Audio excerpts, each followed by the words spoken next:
I think flax oil is the most problematical, even though pure virgin flax oil that's right off the press or the extractor is probably excellent, okay? The problem is that, you know, the truck rolls out of the flax oil plant, and is it going to Sherwin-Williams to make paint, or is it going to go to your local nutraceutical supplier? That's the issue for us, and that's why my company decided to go with chia oil, because nobody makes chia oil for paint. This also is a problem with fish oil, where fish oil that's not meant for human consumption winds up in capsules on somebody's store. And that happens with flax oil too. Okay. So would it be safe to say that in your experience, and you've said this very carefully, that it's probably unwise for most people to consider using flax oil as a supplement? I avoid it. I avoid flax oil for that reason. So for the average consumer, and you know, there's really no reason to use flaxseed oil.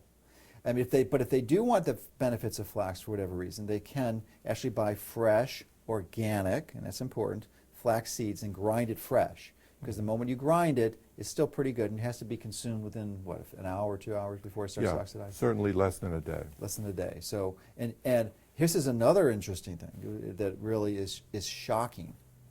A lot of things are shocking, but it was really was. That so I just mentioned the best way to do it is to grind it fresh. But, you know, we're consumers, we like convenience. So what many of the manufacturers do is grind it for you. So you can easily find pre-ground flaxseed or hemp or chia or whatever, and we can almost guarantee you that this is like 100%. Every one of those products, everyone, not just some, all of them, are oxidized because you have to consume it within a day, and there's no way to protect it. So the bottom line is if you have any of this in your home, throw it away. Its damage is going to hurt you. And tell your friends and family, and never buy it. I mean, it's just, you can process it yourself, but don't let someone process it for you. You're better off buying the whole seeds and grinding them yourself. And I recommend actually chia seed over flax seed because it's more digestible. Yeah, and with chia seeds, they're really tiny for those who haven't seen them. My understanding is that you actually don't need to grind those. In fact, you can't. It's very difficult to do that, or without some industrial process. And is it true that once you consume chia seeds, your body will degrade or digest most of them, and they don't go out your stool and digest it? It's a good general thing, but there are some areas of caution, as with all foods. You know, carrots are good for you, but you don't want to eat a half a carrot and swallow it, okay? So chia seeds are much more digestible. In fact, if you eat them, they start sprouting in your body almost right away. And so I would say... And sprouts are good. That's right. They sprout immediately. If you sprinkle them on a wet towel, within a half a day, they'll be sprouted. Of course, your body has a higher temperature than a wet towel. So they'll start sprouting right away. It's almost like a spring-loaded, as soon as they get wet, they do this, right? Flaxseed oils cannot be flax seeds cannot be digested. They must be ground. They have a substance called lignin on the surface that keeps you from digesting it, and that's kind of God's way of spreading seeds. Animals would eat them. Which actually is a fiber, and has been shown in some studies actually protect against certain cancers like breast cancer and prostate cancer. There's been some work on that. But chia seeds, you pretty much digest them right away.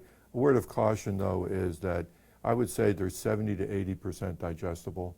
The rest of them are going to go through. It's my understanding, too, that it has a higher protein concentration and a better balance of the water and soluble in water, soluble fibers. Yeah. Well, first of all, it has about a 34% content of omega-3s. It has a very high ratio. And these are primarily ALA. It is ALA. Yeah. It also has some omega-6 in it, but the ratio is very unusual. It's about 3.3 to 1. So 3.3 of the omega-3 to 6, whereas an ideal diet has more 6 than 3, 4 to 1. However, this will help you correct it. Right, right. It's kind of a corrective measure. Chia has a lot more protein than flax. It's about 35% protein, and it has a fiber that absorbs a lot of water. In fact, it's 19 times its weight in water. And so it has a lot of benefit, and it has a lot of magnesium, calcium, and other essential minerals. And it generally is not, farmed with a lot of fertilizer and things like that. So it's very clean, very low metal content, very, very good food. I eat chia every single day. And How much do you use? I use a product that is partially extracted, so there's not as much oil in it. You got to remember, if you eat 2 tablespoons of chia seeds, congratulations, you've just overdosed on omega-3. Really, 2 tablespoons? Not Okay. much to do it. 2 tablespoons. Because if what you mentioned earlier is you want to restrict our total daily dose of ALA to less than 5 grams or 5,000 milligrams per day. Right. So good. So, and then a lot of people are interested in hemp. Right. Hemp is a good source of omega-3. It is, again, hemp oil in capsules is available. Also, I think it is available in bottles too. That too has to be protected. That too has to be refrigerated.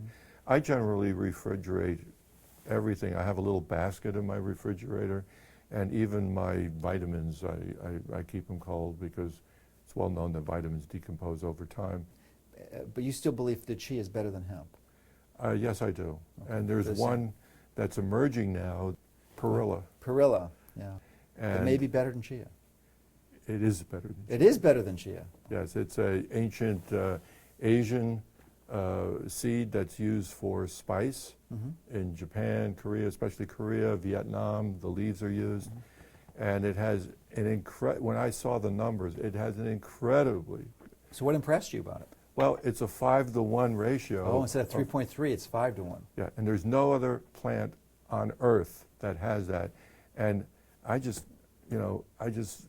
really feel bad that I haven't found this before. Because this is one of your passions. Right, this is my passion, to find the world's best source of omega-3, and you want the highest possible ratio of omega-3 to omega-6 to swing all those other things, the ratio. And just to review and emphasize the fact that the traditional American diet has been about 20-to-1, and ideally, there's some disagreement here, but at least it should be 3 or 4-to-1 at the worst, and some people even 1-to-1 ratio. Yeah, 4-to-1 is a real good number to shoot for, because Yeah. that's what ancient man ate when people were gatherers, where they would eat a lot of plants and berries and things like that. It's well documented that it was 4-to-1. Of course, we live longer than they do today. Yeah, yeah. So.